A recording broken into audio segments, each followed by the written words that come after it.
ఓం శివాయ విష్ణురూపాయ శివరూపాయ విష్ణవే నమః. జటాధరం పాండురంగం శూలహస్తం కృపానిధిం సర్వరోగహరం దేవం దత్తాత్రేయమహం భజే. దత్తాత్రేయుల వారిని ప్రార్థించిన వాళ్ళకి ఏ రకమైనటువంటి రోగాలు శరీరంలో ప్రవేశించవు అని ఈ శ్లోకానికి అర్థం. దత్తాత్రేయుల వారు త్రిమూర్తి అవతారం. వారు కలియుగంలో రెండుసార్లు జన్మించడం జరిగింది. శ్రీపాద శ్రీవల్లభులుగా, అలాగే నృసింహ సరస్వతిగా జన్మించి అనేక మహిమలు చూపించి భక్తులందరినీ ఉద్ధరించడం జరిగింది. అలాగే వారు నృసింహ సరస్వతి అవతారంలో ఉన్నప్పుడు వారికి ఔదుంబర్ అనేటువంటి ఈ వీడియోలో చూపిస్తున్నటువంటి ప్రాంతంలో అత్యద్భుతమైనటువంటి వారు తపస్సు చేయడమే కాకుండా అక్కడ ఉన్నటువంటి భక్తులందరినీ కూడా తన మహిమలతో ఉద్ధరించడం జరిగింది. ఈ ఔదుంబర్ అనేటువంటిది మహారాష్ట్రలోని సాంగ్లీ జిల్లాలో కృష్ణానది ఒడ్డున ఉంటుంది. అద్భుతమైనటువంటి కృష్ణానది ఇక్కడ ప్రవహిస్తూ ఉంటుంది.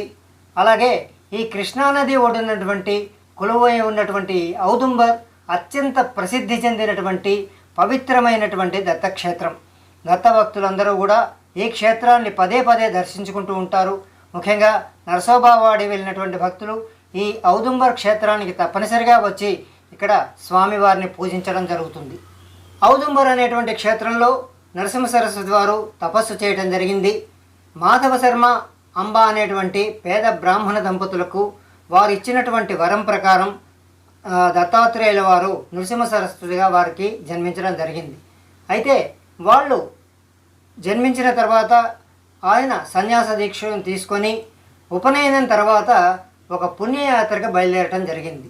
అది పూర్తయిన తర్వాత చాతుర్మాస్య కాలంలో రహస్యంగా ధార్మికమైనటువంటి తపస్సు చేయడానికి కృష్ణానది ఒడ్డునటువంటి ఈ ఔదుంబర క్షేత్రానికి రావటం జరిగింది. మామూలుగా యతులకి చాతుర్మాస్య దీక్షలు అనేటువంటివి చాలా ముఖ్యమైనటువంటివి. ఈ చాతుర్మాస్య దీక్షలలో వాళ్ళు అద్భుతమైనటువంటి తపస్సు చేయడం ద్వారా ఆ శక్తినంతటికీ కూడా భక్తులకు ధారపోసి వాళ్ళ మహిమలన్నింటినీ చూపించడం జరుగుతుంది. అంటే మహిమలు చూపించడము అంటే భక్తులకు ఉన్నటువంటి అనేక కష్టాలను వాళ్ళు తొలగించడం అనేటువంటి అర్థం. వాళ్ళకి మహిమలు చూపించాల్సిన అవసరం ఉండదు. కాకపోతే భక్తులను ఉద్ధరించడానికి కొద్దిపాటి మహిమల్ని వాళ్ళు ప్రదర్శిస్తూ ఉంటారు. అలాగే ఈ ఔదుంబర్లో ధార్మికంగా తపస్సు చేయటానికి నృసింహ సరస్వతి వారు ఈ కృష్ణానది ఒడ్డునటువంటి ఔదుంబరానికి రావటం జరిగింది. ఆ సమయంలో మనకి గురుచరిత్రలో ఒక కథ ఉంది. ఆ కథలో ఒక బ్రాహ్మణ వటువు, అతనికి విద్య రాకుండా మందబుద్ధి కలిగినటువంటి బ్రాహ్మణ కుమారుడు.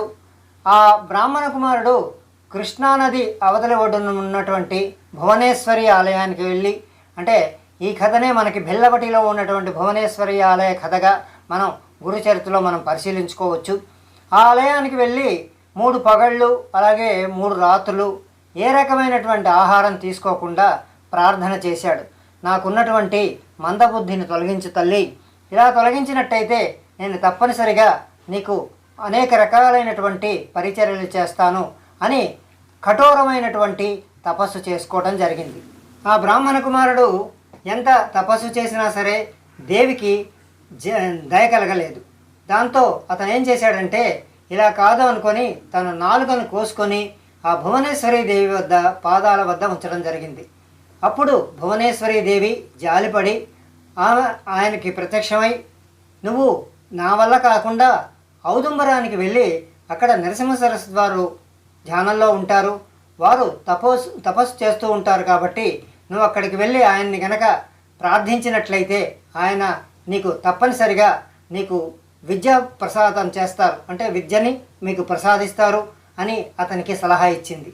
ఆ బ్రాహ్మణ కుమారుడు భువనేశ్వరీ దేవిని ఆజ్ఞను పాటించి నరసింహ సరస్వతి దగ్గరికి వెళ్ళి అతని పాదాలపై పడి ఆశీర్వాదాలు పొందడం జరిగింది. అందుకనే ఈ ఔదుంబర అనేటువంటి ప్రదేశం దత్తాత్రేయుల వారి ఒక అవతారమైనటువంటి నరసింహ సరస్వతి వారు ధ్యానం చేసి అలాగే తపస్సు చేసినటువంటి ప్రదేశంగా ఇక్కడ అత్యంత ప్రసిద్ధిగాంచింది. అనేక మంది భక్తులు, ముఖ్యంగా నరసోబావాడి ఇందాక చెప్పుకున్నట్టుగా నరసోబావాడి నుంచి కూడా ఇక్కడికి అనేక మంది భక్తులు వస్తూ ఉంటారు. స్వామివారికి ఇక్కడ అత్యద్భుతమైనటువంటి 3 మంచి చూడదగిన ప్రదేశాలు ఉన్నాయి. 3 మంచి ప్రాధాన్యమైనటువంటి అత్యంత మహత్తు కలిగినటువంటి ఉన్నాయి. వాటిలో ఒకటి దత్తపాదికలు. ఇక్కడ స్వామివారి నిజరూప పాదుకలను మనం దర్శించుకోవచ్చు. ఈ పాదుకలకు ప్రతిరోజు కూడా ఉదయం 7 గంటల నుంచి 8 గంటల మధ్య ఈ పాదుకలకు రుద్రాభిషేకం చేయడం జరుగుతుంది. కాబట్టి భక్తులు ఎవరైనా ఈ ఔదుంబర్ క్షేత్రాన్ని దర్శించుకున్నట్టయితే వాళ్ళు ఇక్కడ ఉదయం 7 గంటల నుంచి 8 గంటల వరకు ఉన్నట్లయితే ఈ రుద్రాభిషేకాన్ని చూసి ఆ రుద్రాభిషేక తీర్థం కూడా మనం తీసుకోవడానికి అవకాశం ఉంటుంది. అలాగే ఇక్కడ ఔదుంబర వృక్షం అనేటువంటిది ఉంది. దత్తాత్రేయుల వారికి అత్యంత ప్రీతికరమైనటువంటిది ఔదుంబర వృక్షం. ఈ ఔదుంబర వృక్షం దత్తాత్రేయుల వారికి ఏ విధంగా ప్రీతి అన్న దాని గురించి కూడా ఒక కథ ఉంది. అది కూడా మనం చెప్పుకుందాం. శ్రీ మహావిష్ణువు నరసింహావతారంలో భక్త ప్రహ్లాదుని కోరిక మేరకు స్తంభం నుంచి బయటకు వచ్చి హిరణ్యకశిపుని సంహరించడం జరుగుతుంది. ఆ హిరణ్యకశిపుని సంహరిస్తున్నప్పుడు ఆయన తాలూకా గోళ్ళకి హిరణ్యకశిపుని తాలూకా రక్తం అంటుకొని, అది ఒక దుర్మార్గుడైనటువంటి రాక్షసుడి రక్తం కాబట్టి అది గోళ్ళు మండటం సాగాయి. అప్పుడు శ్రీ మహాలక్ష్మి ఔదుంబర వృక్షం తాలూకా మేడి పళ్ళను తీసుకొని ఆ రసం నుంచి ఆయన గోళ్ళకు పూసి ఆ మంటని తగ్గించడం జరిగింది. కాబట్టి లక్ష్మీ నరసింహస్వామి వారు అలాగే శ్రీ మహాలక్ష్మీదేవి మేడి చెట్టు యొక్క పనికి, అంటే ఆ మేడి చెట్టు వల్ల ఉపయోగానికి సంతోషించి, నేను నీ చెట్టులోనే మేమిద్దరం కూడా నివసిస్తాము, నీ మేడి చెట్టులోనే మేము తప్పనిసరిగా నివసిస్తూ ఉంటాం, కాబట్టి ఈ మేడి చెట్టుకు ప్రదక్షిణాలు చేసినా, ఈ మేడి చెట్టును పూజించినా, ఈ మేడి చెట్టు కింద అనఘా వ్రతాలు లాంటి దత్తాత్రేయ సంప్రదాయంలో ఉన్నటువంటి వ్రతాలు చేసినా అత్యద్భుతమైనటువంటి ఫలితాలు, అనంతమైనటువంటి ఫలితాలు, ఆయురారోగ్య ఐశ్వర్యాలు కలుగుతాయని మేడి చెట్టుకి వరం ఇవ్వడం జరిగింది. అలాంటి మేడి చెట్టు ఇక్కడ ఒక చాలా పెద్ద చెట్టు ఉంది. ఈ చెట్టును చూడడానికే చాలా సమ్మోహనంగా ఉంటుంది. ఈ చెట్టు కింద కూర్చొని ఇక్కడ ధ్యానం చేయటం కానీ, దత్తాత్రేయుల వారి స్తోత్రాలు చదువుకోవటం కానీ, అలాగే అనగాదేవి అనఘస్వామి వ్రతాలు చేసుకోవడం కానీ చేసుకున్నట్లయితే మనకి తప్పనిసరిగా అనేక రోజుల నుంచి కూడా మనకి పీడిస్తున్నటువంటి మన తాలూకా ఇబ్బందులన్నీ కూడా తొలగిపోతాయని తప్పనిసరిగా ఇక్కడ రుజువు మాత్రం తప్పనిసరిగా ఉంది. కాబట్టి భక్తులందరూ కూడా ఈ క్షేత్రాన్ని దర్శించుకోవాల్సిందిగా కోరుతున్నాను.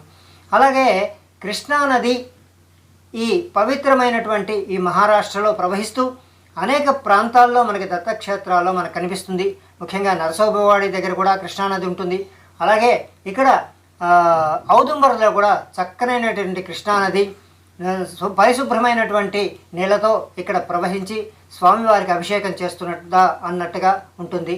కాబట్టి భక్తులందరూ కూడా ఈ కృష్ణానదిలో స్నానం చేసి సంధ్యావందనాలు చేసుకొని స్వామివారిని దర్శించి ఔదుంబర క్షేత్రం కింద ప్రార్థనలు జరిపినట్టయితే వాళ్ళకి ఇహలోకంలోనే కాకుండా పరలోకంలో కూడా అన్ని రకాలైనటువంటి సౌఖ్యాలు లభించస్తాయి అన్నటువంటి దాంట్లో ఏ రకమైనటువంటి సందేహము లేదు. కాబట్టి భక్తులందరూ ఈ మహారాష్ట్రలోని సాంగ్లీ జిల్లాలో ఉన్నటువంటి ఔదుంబర క్షేత్రాన్ని దర్శించండి. నరసింహ సరస్వతి వారు అత్యద్భుతంగా తపస్సు చేసినటువంటి ఈ క్షేత్రంలో మీరు కనుక దర్శించి తీర్థప్రసాదాలు తీసుకొని ఈ రకమైనటువంటి తీర్థ విధులను చేసినట్టయితే తప్పనిసరిగా మీకు, మీ కుటుంబ సభ్యులందరికీ కూడా అన్ని రకాల సుఖాలు కలిగి ఏ రకమైనటువంటి ఇబ్బందులు లేకుండా ఉంటాయి. స్వస్తి. జై గురుదత్త.